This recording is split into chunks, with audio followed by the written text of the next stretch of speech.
What's up, everybody, and welcome to the Taking Flight podcast. I am your host, Erik Kostelnik, founder and CEO of Postal.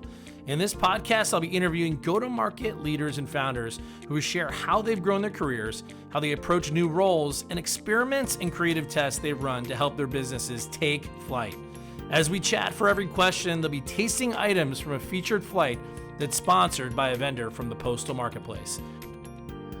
On this episode of Taking Flight, I have the pleasure of speaking with Bryan Law, CMO at ZoomInfo. This was a really fun episode where I learned of Bryan's South African roots, how he almost got into politics, and how he ended up running Google's global strategy, digital marketing at Rackspace, e-commerce at Tableau, and now heading up marketing at category leader ZoomInfo. Bryan's career was built on being curious, taking risks, and his interest in solving big challenges for his employers. In this episode, Bryan and I sampled an awesome wine flight sponsored by In Good Taste Wines, which is available on the Postal Marketplace and in Taking Flight's podcast notes. Let's get into it. Hey everybody, how's it going? This is Erik Kostelnik with Postal, and I am joined today with Bryan Law, the CMO at ZoomInfo. Hey Bryan. Hey, thanks for having me on. Appreciate it. Well, welcome to Taking Flight. And for all the audiences out there, Taking Flight is all about understanding experimentation. And then throughout the discussion with our leaders that we have from go-to-market, we taste different things from the Postal Marketplace. Today, we happen to be sponsored by, let me get the sponsored post out here. We are sponsored by In Good Taste, and we will be indulging in some flavors of Pinot, GSM, Sauv Blanc, Verdejo. I think we actually have some of the reds in the Sauv Blanc. And we have this available on the Postal Marketplace. These guys are great. Basically a wine tasting experience. You can do that with a virtual event or send it to your prospects or clients. So as we get into it here, Bryan's got an incredible list of accolades and an amazing career that spans from politics all the way through being part of Google and Tableau, and now leading the charge on the marketing side with ZoomInfo. So I don't want to give away the house here, but Bryan, tell me a little bit about your experience and how you got to where you are today. Yeah, sure. Yeah, definitely a bit. Oh, wait, shoot! I forgot. We got to pour the wine. Oh, okay. That's okay. Here we go. And I'm on the West Coast, and I think it's almost time to start drinking on the East Coast. So brilliant. Sorry. Okay, so we're drinking the Wild Child 2001 Sauv Blanc. All right, here we go. Awesome. Cheers. Sauv Blanc. That's good. All right. And probably of the three, the best one to start with. Yeah. So in terms of my career, a bit circuitous. So I originally wanted to be in politics and public policy. I spent a year on Capitol Hill working for a congresswoman. Realized I did not want to be in politics. But why not? I did like you said, why not? Yeah. I was really excited about the ability to help people at scale. And just, I think, better or worse, that didn't seem to be the way that things were operating. It seemed like sort of the person that I was supporting and maybe politicians in general were spending more time being focused on staying in power. And so it was disappointing. Maybe I was disillusioned early in my career. Maybe it's a good time to start. So I switched into thinking about, okay, how can I impact people and understand behavior? Because I've always loved philosophy and psychology, sort of like what people think and why they think what they do. And so I switched into sort of the psychology of business. And so I was doing consulting around leadership development, performance management, org structure, and employee engagement. Really, really like that. But many times we would be brought in after one of the big consulting firms like a Bain, a BCG, McKinsey was doing sort of the strategy. And then we'd be, asked to help figure out how to implement sort of the people side of that strategy. Interesting. Yeah. I got really excited about doing the sort of the broader strategy work. I thought, man, if you had someone who really understood the people components, wouldn't that make the corporate strategy that much more interesting? And so I went back to school, did business school for a couple of years. And then I came out, worked for a company called Monitor Group. It's now part of Deloitte. And I really love that work. Got to do some fascinating projects around growth strategy. Also just tied into my desire and want to sort of help. I got to do some economic development work in a few countries in Africa. Awesome. And then I got to do some broader sort of traveling. I lived in Brazil for a few years, which is where I met my wife. So in addition to being an amazing country, it was great because I met an amazing woman. Where in Brazil? Sao Paulo. Oh, amazing. Yeah. So I was based there. Did some projects in Rio, but mainly in Sao Paulo. And then I got to do some work in Mozambique and South Africa, which is originally where I'm from, and then in India, and then in Dubai in the UAE, and then and my wife rightly said when we got married that the traveling was fun, but maybe not something she wanted to do for her Right. entire life. Yeah. And so I moved into internal strategy. I was at Google, part of the central strategy team there. And it wasn't actually until my next role at Rackspace that I got into marketing. So I was chief of staff to the CEO, the promise to move into marketing. And like many companies, sales and marketing wasn't as aligned as it could be. Marketing wasn't as metrics driven as it needed to be. And so there wasn't as much confidence in what marketing was doing as was possible. And so I was asked to shift in and take a role on the sort of the demand gen side, marketing operations. And I fell in love. The sort of combination of understanding your customers and strategy, leveraging data and technology, and trying to create these integrated sort of outreaches to customers, and then working closely with sales to drive like measurable outcomes Yep. was amazing. So I love that. Through that, I got to know someone at Tableau who hired me in, and I took on a similar role. Sort of expanded more into the top of the funnel and brand.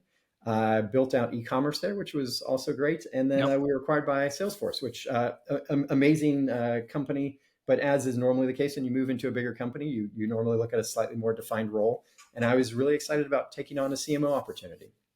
And ZoomInfo came along, amazing company. I'd been a big customer of some of ZoomInfo's competitors. And so I was very, very familiar with the space. And also familiar with where they had gaps. And so as I was having conversations with ZoomInfo, I was just really excited about the capabilities, the depth of the data that ZoomInfo has, and then the ability to execute across channels. And I've now been here almost a year and a half, and I'm loving it. Yeah, it's an amazing run. So the transition from Google to Rackspace was really where there was a shift within your career.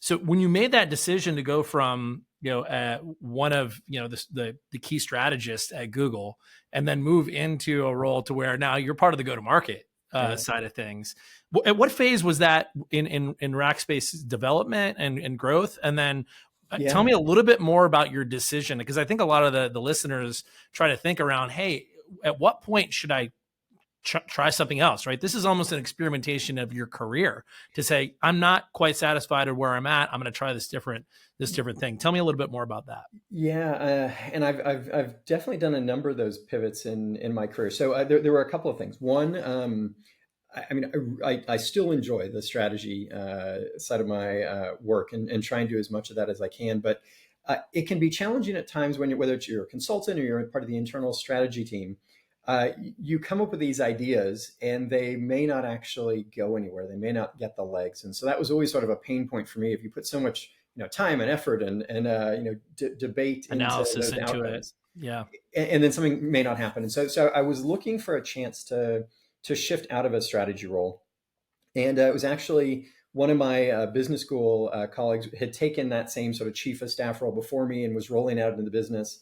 And he convinced me to make the move because Google, amazing company, and moving to Texas to work for a $2 billion company wasn't necessarily the obvious sort of step to take. Yeah. But because of him and sort of the positive experience he had, I was excited about it. Rackspace had an amazing culture. That's always something that's been really important to me.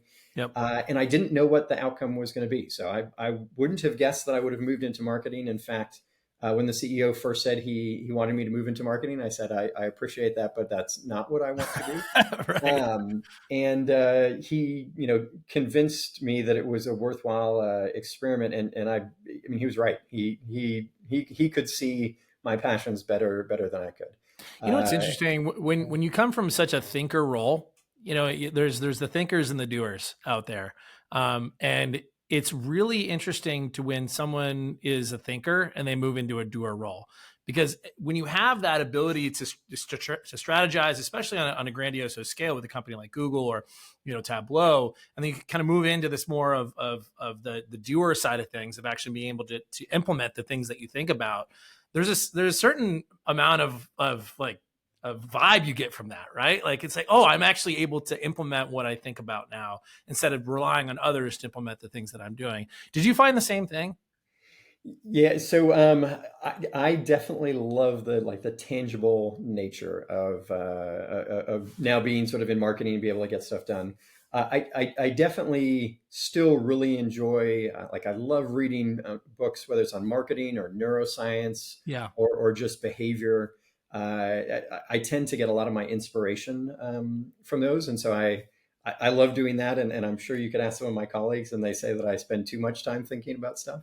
sure. But it's so I haven't fully let go of that. But the combination to me is really exciting because I'm able to sort of play in both worlds, and particularly at ZoomInfo because we move very quickly. In Yeah. fact, in the interview process, everyone said we move very fast, and I thought, sure you do. Everyone moves fast, and ZoomInfo moves much faster than any other place that I've come across. So like that, it is. There is a lot of reward to being empowered and having an impact and being able to see sort of the fruits of all the thinking that you might do. That's awesome. Well, this is a great intro into the second question. Why don't we get to the next Vino that we have on deck? And this is from Paso, right up the street. And Ooh. it's a Grenache Mourvedre Syrah. So we got a GSM that we're going to Ooh. try Yeah, next, which is. and I both love Paso and I love GSM. So What's your favorite winery in Paso? Dow, I would say. Yeah. I really like Dow, but Austin's really good. There's actually a winery with my sort of same name, the Law Estate. So I Yep. wish I could say I had something to do with that, but anyway, cheers. Well, cheers, man. Salute. Oh yeah, That's good. fruit forward, kind of all the GSM-y barbecue. You want to eat like a barbecue now with. Which is there a winery that's from? This, so I don't know. That's a good question. It says, yeah, I don't know. It must be just kind of they purchased a bunch of the grapes from the juice from others, but yeah, it's not bad. That is nice. That was a fun one. Yeah, so I think it's interesting. All technologists want to be winemakers. We all have this dream of a lot of the like CEOs or CMOs or C-level folks that have been in this for a while. There's such like a connection between technology and wine. I don't know why that is. Like, yeah, I don't know. I've tried several times to get into sort of the wine business over my career in very different ways. And even the Law Estate winery that I mentioned, I thought it'd be kind of cool. It's pretty easy for smaller wineries to get them to change their labels. So I thought, wouldn't it be nice as a gift, since it's the same last name, to sort of personalize it? So that was something I was thinking about doing as a Christmas present. But yeah, I love wine. GSM in particular is a really nice one. And yeah, I think moving to San Luis Obispo about 6 years ago, we were in the Bay Area for a while, and when we moved here, it was before COVID, so it was before kind of the rush down here. It's an amazing wine country that really feels like old Sonoma or old Napa, because not many people know about it here, and it's such a great little AVA that is like the Central Coast in Paso, and amazing Pinots, amazing GSMs that come out of here, really good whites. Like Albarino is a really nice varietal that grows out of here too, which is Spanish, and it's been really fun. I got a little Pinot vineyard on the back, so we pick wine. Yeah, so we had harvest last week, and when it doesn't turn out, I have a still, and we put it all in the still and make brandy instead.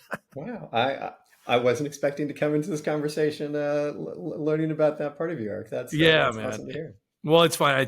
I enjoyed it a lot, and it's part of just, you think about community, and you want to build community and have people over to do harvests and share the wine and the fruits. It's pretty fun. So anyway, getting into process. So when you think about that next phase of you're joining a company and you've made a conscious decision to join an organization, and there's obviously reasons behind joining that organization. We talked a little bit before we started recording around the process and the things that the checklist that you have in order to set yourself on the right foot. Take me through that process of understanding what you need to do and focus on as you join a new organization. Yeah, and so one of the things, and this was actually went back sort of a few jobs, but is I was preparing for that conversation. I was thinking, if they asked me to, before I started to put together the strategy for what I was going to be responsible for, like what would I need? And it was just sort of a thought starter to help me sort of accelerate my sort of first few days. And I actually created a, like, here are all the things I need to know about the company, about the people, about sort of the department, sort of the overall strategy. And I've sort of built on that now my last few jobs, and actually send that to my boss in advance of starting and saying, hey, I know you may not have all of these things, but to Mm, the extent that you do, it would be really great if I could get these documents before I start, so that, obviously once you're starting, you really want to like meet everyone and get to know the team. And it's hard to get through all of the documents once you're actually in role. And so I sent that out to my boss before I started. And sort of a number of those I got before, and a lot of them I got sort of as I was starting. And I found that really, really helpful. That's something that I definitely always do. I normally think about, and normally the company does as well, like who are the people that I want to be able to interface with and get to know sort of right out the bat, just so that you're not wasting sort of your first few days. And so being really thoughtful about that collection of individuals. And then once I'm sort of in role, it's always really important to have quick wins. And particularly quick wins with the stakeholders who are going to have a strong point of view, whether or not you're effective. And in marketing, that frequently is sort of the sales leadership. sure. And it's many times finance, because you are a big cost center, potentially, depending on the way that the CFO and the leadership looks. And so I'm always thinking about what can I do to land well with those two different groups. And on the sales side, one of the best ways to get salespeople excited is how can you help them close some deals? Yep. And so quickly understanding, like, what are some of the big deals that they're working on? Do you have relationships there? And is there anything you can do to help sort of advance the conversation? And since we sell into sales and marketers, that's a little bit easier for me. And then from a finance perspective, I've always found that if you can say, hey, I've identified some efficiency, I'm going to then use that efficiency to achieve some of the objectives that I want, so that I'm not asking for more. That lands well. And normally the easiest place to look is at the media budget, because for Yep. sure there is going to be inefficiency in that budget somewhere. And that was exactly what I did on both of those fronts, was helped out with some very quickly, identifying senior leaders at some of the companies we were trying to sell into. And then from a finance perspective, we were able to think differently about how we were driving value and what was really driving revenue. Save some money, gave a little bit back to finance, actually used it to hire a few people within marketing, and then actually reinvested other parts sort of into the business. And then overall, the way that I think about it is normally, by 30 days, having a strong point of view around what is and isn't working. By sort of a month and a half, a very clear plan on what you're going to do for the rest of the year. And then at the latest, by sort of 60 days, starting to sort of implement that if you're going to make org changes, and then also um, having some actual quick wins. So some of those things that I mentioned, really trying to achieve them by that time period. I find 90 days is a little bit too much time, and I like to try and push myself a little bit faster. And many times looking back, I find I wish I would have done things sooner. So that's kind of the way that I think about my start. I like that. The lowest hanging fruit is always really, for those coming from the outside, generally it's obvious, right? When you Yeah. come into an organization, you're like, oh, okay, that's where I'm going to start. And when you're prioritizing the changes or prioritizing how you're going to measure and effectively experiment in the future about what you're going to change, I think that lowest hanging fruit, as long as there's alignment from your other leaders, that is something that you want to take on, because you never know. Actually, it might look like it's the lowest hanging fruit, but they've been trying for the last 3 years to impact that, and it might be a tailwind of tough choices and tough internal selling as you move forward. Yeah. So it's interesting when you talk about the internal politics that happen too, because coming in as the new guy or gal and having all these amazing ideas and wanting to change and impact and help, sometimes if you aren't paired with the organization internally and really working towards internal politics and building your internal brand before you make those changes, you might be making changes that have downstream effect. Yeah. What, How do you monitor that? And I guess, what's your take on that? Yeah, so I mean, along those lines, I generally find that the folks internally know the right answers, and so it's how you surface those. So one of the first things I did when I started is I sent a survey out to all of marketing and just asking, like, what's working well, what's not working well, what keeps them motivated, what are pain points for them. and I just had a ton of conversations. And then before I actually went to sort of, some of the leadership team with my findings, is I consolidated all of that down. And then I went to small groups within the marketing team and I said, here's what I think is working well. This is what I think is not working well based on everything I've heard. What do you all think?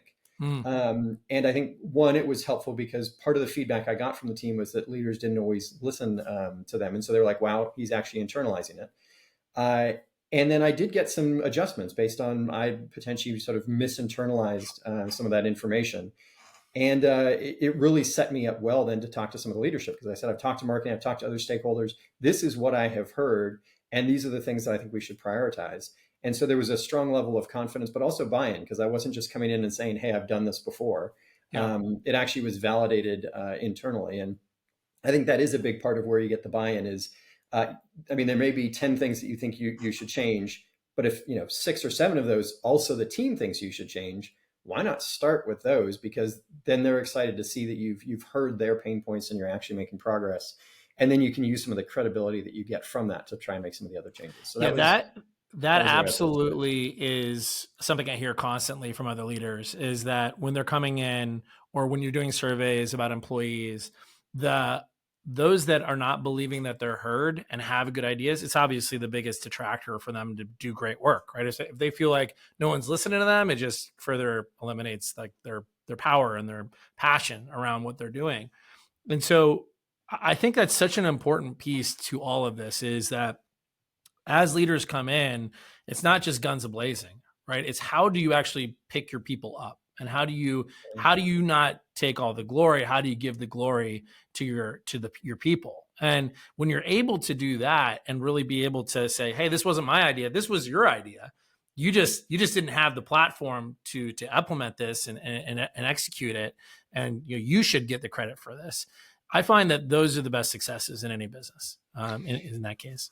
For sure. And I think one of the things that helped, you talked about the big career pivot I made, coming into marketing, never actually having led a marketing team. Yes, I worked at a marketing related company in Google, and I'd done marketing strategy. It made it really easy for me to come in and ask questions because I didn't know the answers. And so I had to rely on the team. And I found that landed well. And so, sort of stumbled in maybe to that approach. But now I've been in, I guess it's coming on 8 years I've been in marketing. Yep. But there's still a lot that I don't know that my team's always going to know more than me. And so I always benefit from getting perspective and then, adding in the broader context and the ability to stitch things together that I, have just from my vantage point and maybe a different point of view. That's awesome. All right, let's get on to the last question here, and our last vino. We have a Pinot Noir. This is so. I didn't know you were from South Africa, by the way. When did you move to the States, or where? So when I was 6, so I was pretty young, yeah. But so it's a South African varietal, huh?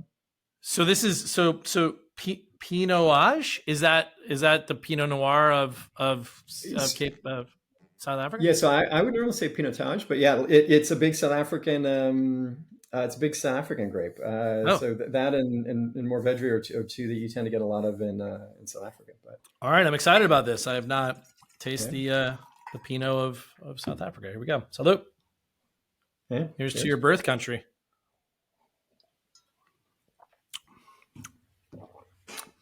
Definitely more tannins than in the Vedra. It definitely is, and that's a good one. I'd say the GSM I like maybe a little bit better. But it's not that often you come across a varietal that truly doesn't escape a particular country, and I don't know why that's the case. But South Africa, if you haven't been, has amazing wine, and because of the exchange rate, it's pretty affordable. So killer. Can you buy wine from South Africa and have it shipped? Does it ship well, or what's kind of the back on wine. So you certainly can. I actually almost got into exporting wine from South Africa into Brazil, and so it's something you can do. Like it's true in many countries. I think a lot of the wines that I really like over there are harder to get outside the country. So I went pretty far in the process, and then decided that that I wasn't going to do it. But yeah, no, South Africa worth visiting for many reasons, inclusive of the wine. But Yeah, I think we're gonna get over to Africa next year. We've been waiting for the kids to be a little bit older, and then we're gonna make the trip. So I'll have to get your notes on where to go.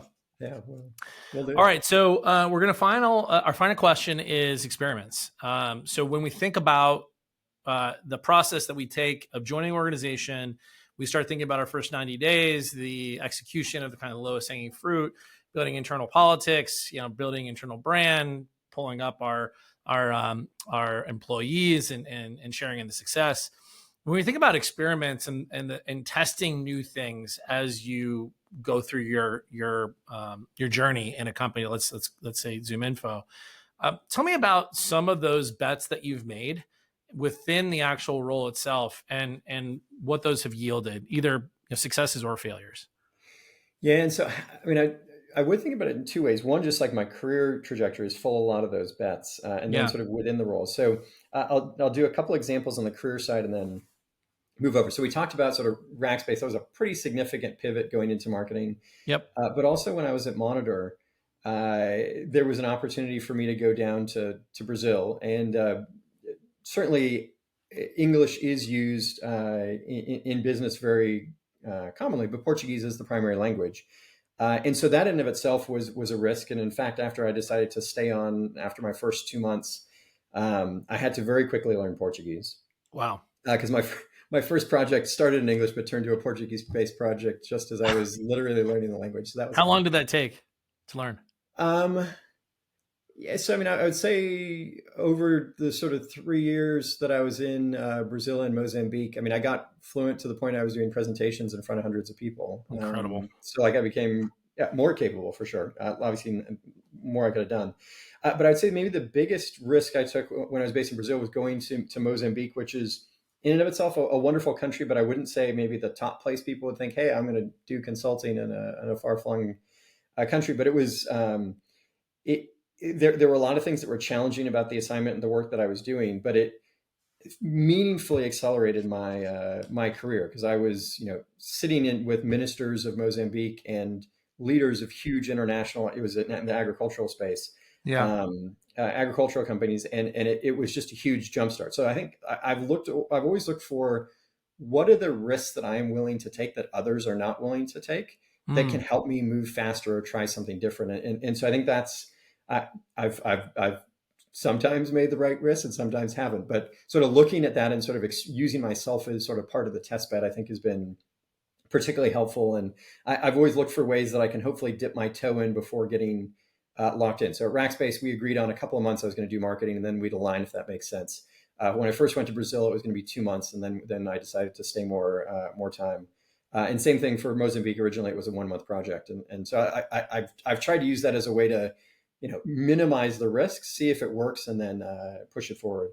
And then in terms of actual within companies, so I was back when I was based in Texas, and I went to a CRO, conversion rate optimization conference. And there was a woman, she was from Hotwire, and she said something that stuck with me, and in as many cases borne out to be true, that we always think we know the best iteration or sort of best the A or the B in the test that we're going to run. But what she found was, a third of the time you're right, and it's actually significant. A third of the time it's not significant, and so it's just kind of noise. And a third of the time you're wrong. And sort of by and large, I found that to be true. But what essentially means is we're wrong more than we're right. And you need to run a lot of experiments. So you need to come up with good ideas and figure out how to quickly push them through the system. And it's that volume of testing that's really key. Yep. And so I try and do it across sort of the different roles. But that could be on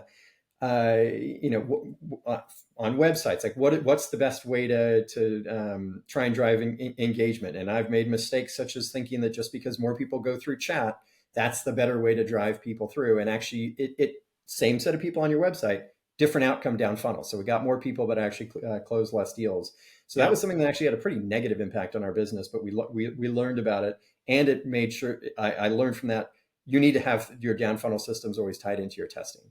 Yeah. From a media perspective, I think it's always good to try and say, hey, we're going to try something on the West Coast versus the East Coast and see what actually works. It's a great way to validate ABM strategies. and say, hey, what are the things that we're trying to do there, or sort of more brand-based things that you can't be as focused on a particular area, and really try and create sort of true samples. So you choose 100 companies, and then of that you randomly choose 60 or 70 that are going to get the treatment.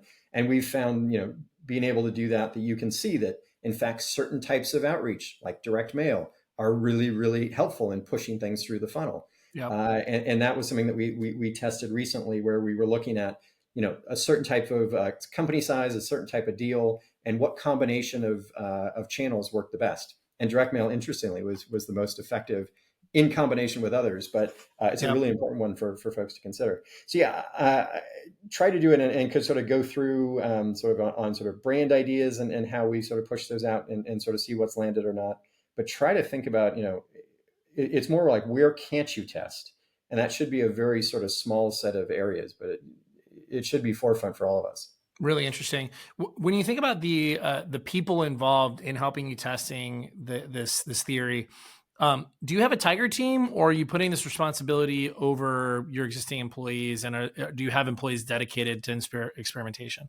Yeah, so I approached it in different ways. So when I was at Rackspace and had more sort of the demand gen team, we had sort of a person who really was on point for testing, and then we had someone with more of an analytics background and someone with a development background, we just allowed them to run, and it was sort of a self-contained unit. I think as my remit has expanded and sort of technology has gotten better, you don't necessarily need all of those things, because there are many sort of great testing platforms out there that you can leverage. But I do think it's really important to ensure that in any test that you run, that there is someone who is numerate and good with analytics, that's helping be thoughtful about the best way to set that up. And then sort of, when it's statistically significant, that person is not going to always be, and frequently is not, the same person as the one who's going to come up with the ideas.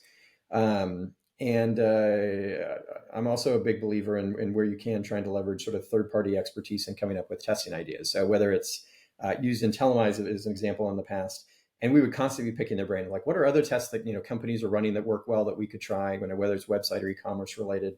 We work with VWO in sort of a similar setup. User testing. They always just have so many ideas that I think many times we think of like, oh, they're a vendor and we're using their technology, but for sure they have a lot of great perspective. And so I think over time it's expanded to just the core team, to how do you get it infiltrated through the organization with analytic support, and how do you leverage vendor perspective more to just take advantage.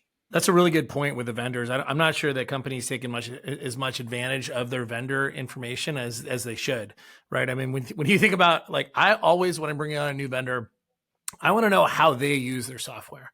Like when we brought on ZoomInfo, it's how does ZoomInfo use ZoomInfo? When anybody brings on Postal, it's how does Postal use Postal? And we figured it out. We're the biggest power users out there. And you guys are the biggest power users of ZoomInfo. So I do absolutely encourage our listeners to lean on their vendors for this information, because they do have things that you can change and experiment on that might be really beneficial. So, well, this has been great, Bryan. I really appreciate your time, and thanks for taking the time out of your day to drink some wine and have a chat around experiments in GTM. Yeah, it was awesome, Eric. Thanks so much, and thanks for letting me sample some wines with you. Awesome, man. Cheers. Thanks.